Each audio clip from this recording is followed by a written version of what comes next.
My name is Caleb Whitfield. I'm 36.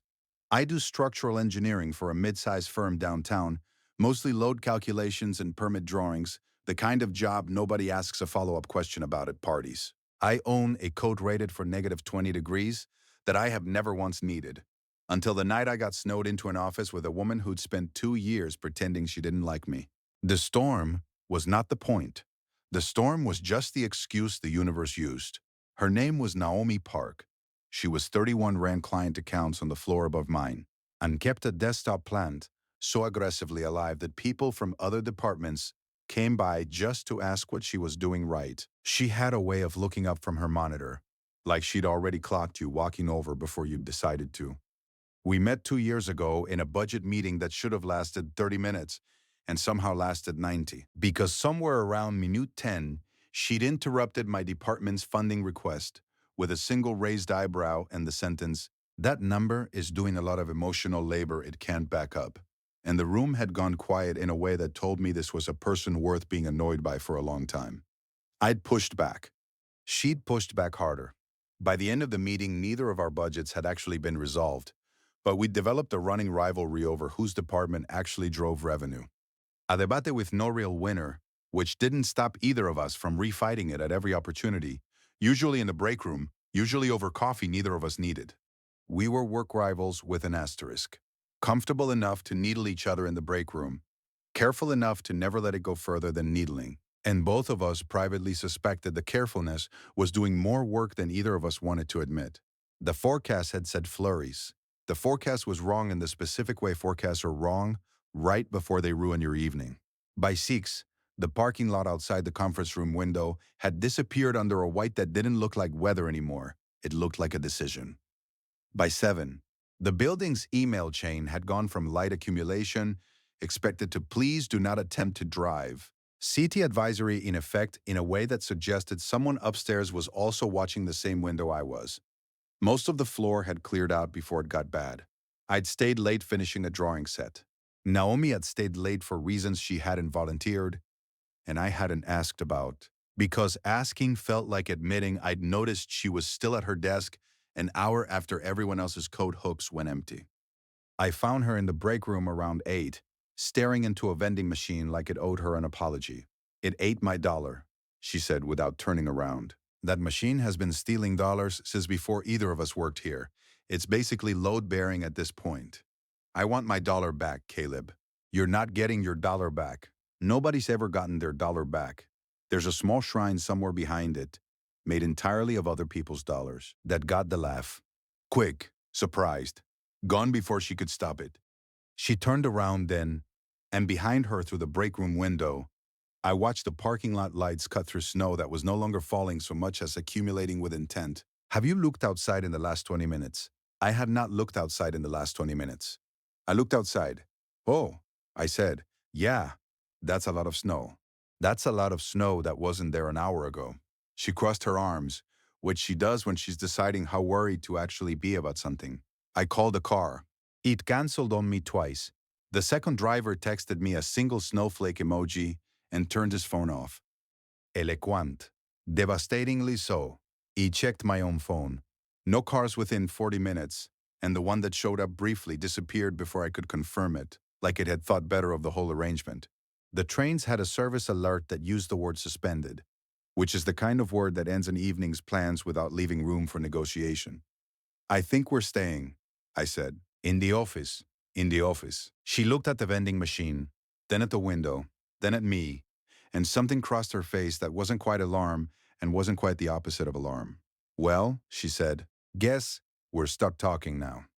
He should have laughed it off easily. Instead, something in my chest did a small specific thing it had been doing around Naomi for longer than I wanted to account for, and I covered it the way I always covered it, with a joke. "Is that a threat or an invitation? Depends how boring you are for the next 12 hours. High stakes.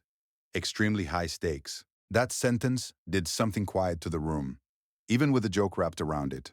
I told myself this was nothing. 2 coworkers, snow it in, making the best of a bad commute. It happens. Buildings have backup blankets in the supply closet for exactly this reason. There's a precedent. I've been telling myself a version of that sentence for 2 years, honestly. She remembers which coffee order is mine without asking. Doesn't mean anything. She has a good memory for logistics. It's the job. She always sits across from me in meetings instead of beside the people in her own department. Doesn't mean anything. The chairs are just positioned that way.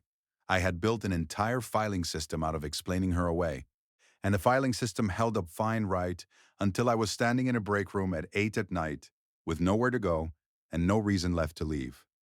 He didn't say any of that. I said, "There's a supply closet with blankets in it. I've seen them. We are not going to die of exposure in our own building." Comforting goal setting. I specialize in modest goals. We raided the supply closet, found 3 blankets that smelled faintly of cardboard, and 1 space heater that worked if you held the cord at a specific angle, and set up camp in the big conference room because it had the better windows. And somebody, at some point, had left half a box of crackers in the cabinet that we treated like recovered treasure. The building had gone quiet in the particular way empty offices go quiet. The hum of the HVAC, the occasional groan of the elevator running its automatic checks, snow ticking softly against glass that had gone fully white outside.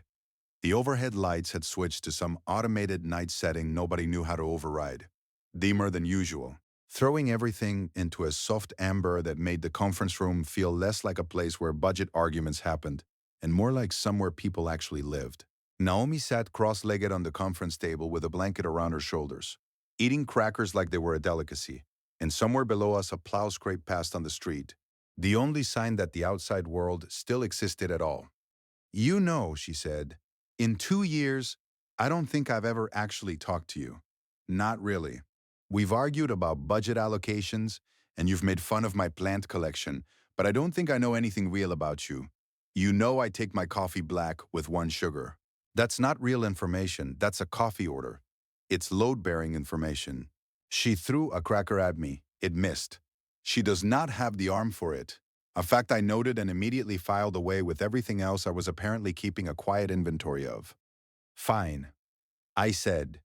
"Real information. I wanted to be an architect. Failed the math requirement my first year, twice. Switched to structural engineering out of spite, and it turned out I was actually good at it.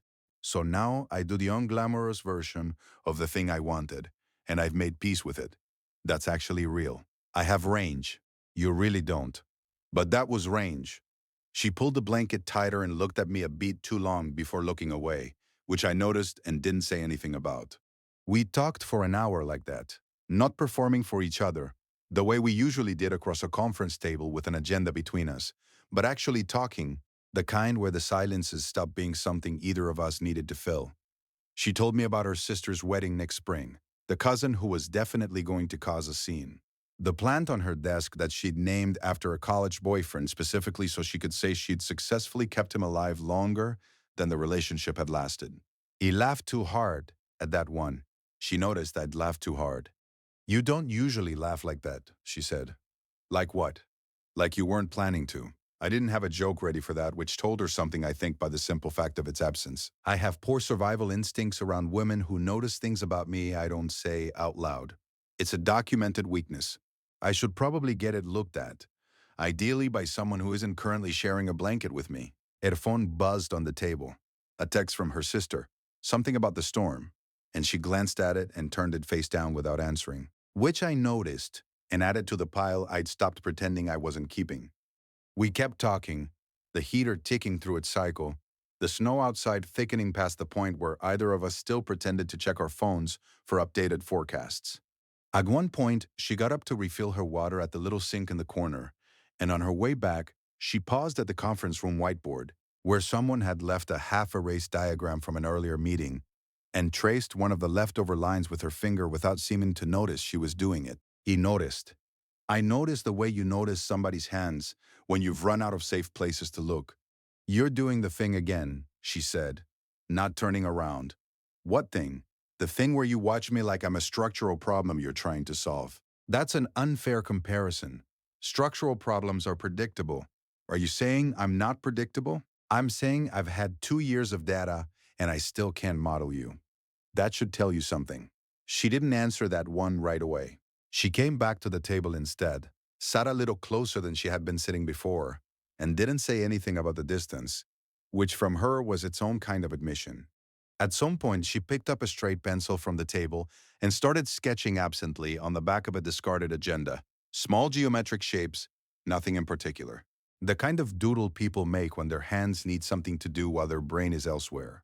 I recognized the habit immediately, because it was mine. I'd done the same thing in the budget meeting 2 years ago, the one where she'd first told me my numbers were doing emotional labor they couldn't back up, and she'd noticed then too, apparently. Because, she said, without looking up, you used to draw little load diagrams in the margins of the handouts. I kept one of them. I don't know why. You kept it. It's in a drawer. Don't make this weirder than it already is. I think it's already pretty weird, Naomi. Fair. Around 10, the heater clicked off on its own, and we both reached for the cord at the same time, hands landing on top of each other, before either of us pulled back. Neither of us pulled back fast. Sorry, she said, not sounding sorry. Don't be. She looked at me then, really looked. The kind of look that had nothing to do with budget meetings or planned collections. And for a second, neither of us said anything at all. He noticed her breathing change, just slightly the way air does right before weather turns. I noticed mine doing the same thing. Caleb? Yeah. I changed your contact name in my phone last year, after the holiday party. You don't know that. I went still, not dramatically, just still. You weren't supposed to find that out. I'm not finding it out by accident. I'm telling you. She wrapped her hands around her knees, looking somewhere just past my shoulder instead of at me directly. It used to say engineering guy, because that's how I'd saved you, like a function instead of a person. After the party, you walked me to my car in the rain without making it weird, and I changed it to your actual name. And I've thought about that more than I want to admit because it's a stupid small thing to think about for over a year. Something in my chest didn't tighten so much as drop, all at once, like it had been holding itself up for 2 years and had finally been given permission to stop. You don't have to keep talking, I said. We can go back to arguing about budget allocations and pretend the last 30 seconds didn't happen, if you want the exit. She looked at me for a second too long. One full second passed where it would have been safe to look away, and didn't take it. I don't want the exit. Okay. My voice came out rougher than I meant it to. Then I should tell you something, and it's not about coffee orders. She didn't say anything, just waited. Hands very still, around her knees, which from her was its own kind of loud. Every woman I've dated in the last few years felt temporary while I was dating them, like a placeholder for something that hadn't shown up yet.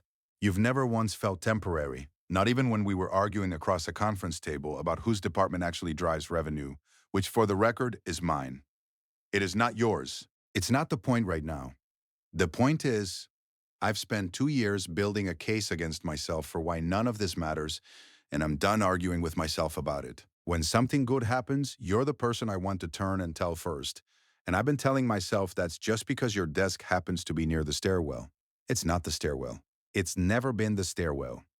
The room got very quiet, not heavy quiet, just still. The way air gets right before weather changes. She reached over and took my hand. Blanket sliding off one shoulder, fingers closing around mine like she'd already decided this a while ago and had just been waiting for the right storm. For the record, she said, I requested to sit across from you in meetings. On purpose. I told my manager it was strategic. It wasn't strategic. It was extremely not strategic. I just wanted somewhere to look that wasn't suspicious. You could have looked at literally anyone else in that room. I didn't want to look at literally anyone else in that room. That was sort of the problem. That landed harder than the confession had. Somewhere down the hall, the elevator chimed and began its slow automated descent to nobody, and the building groaned the way old buildings do when the heat cycles back on. And the spell broke just enough for both of us to laugh. This building has opinions about our timing, she said. It's been listening this whole time. I'm a little embarrassed for it. You should be. We spent the rest of the night on that conference table under 2 blankets and 1 cracker box, talking about things that had nothing to do with budgets. And somewhere around 2 in the morning, we both fell asleep sitting up, which is not romantic in any cinematic sense, but felt like the realest thing that had happened to me in years. 3 months later, the plant on her desk had a small handwritten tag that said Caleb 2.0, which she swore was unrelated and which absolutely was not unrelated. We still argue about whose department drives revenue. I still lose on principle, even when I'm right, because she fights dirtier than the budget reports actually support. And because I've discovered I don't actually mind losing to her nearly as much as I used to pretend. A year after that, when her sister's wedding finally happened, Naomi introduced me to the cousin, who was definitely going to cause a scene as the coworker who got snowed in with me and never really left. And the cousin caused a scene anyway, just not about us, which felt like a small mercy. By then, most of my evenings ended 2 floors up from where they used to. My charger lives in her desk drawer now, next to a stash of the crackers we treated like recovered treasure that first night, which she restocks without ever mentioning it. She still keeps a plant named after an ex on her desk, which I've stopped finding strange mostly. I still take my coffee black with 1 sugar, and she still remembers it without asking, and neither of us pretends that's just logistics anymore. She still steals the good chair in every meeting room before I can sit in it, on the theory that getting there first makes it fair. 2 years later, when people ask how we met, I tell them the budget meeting story, because it's funnier. Naomi always adds the snow part, because she says that's the part that actually mattered, the part where neither of us had anywhere else to be and chose to stay anyway. Nothing about us looks dramatic from the outside. We still argue across conference tables. She still throws crackers with no discernible aim. The only real difference is that now, when her breathing changes or she goes quiet in that specific way, I don't have to pretend I didn't notice. I get to ask her about it, and she gets to tell me. It wasn't new in the end. It had probably always been there, 2 floors apart, waiting on the other side of a storm. Neither of us had asked for, and both of us, it turns out, had been quietly hoping for anyway. What would you have done if you'd gotten snowed in with someone you'd spent years pretending not to notice? And have you ever changed someone's name in your phone before you were ready to admit why? Tell me your story in the comments. If you liked this one, leave a like, subscribe, and I'll see you in the next one.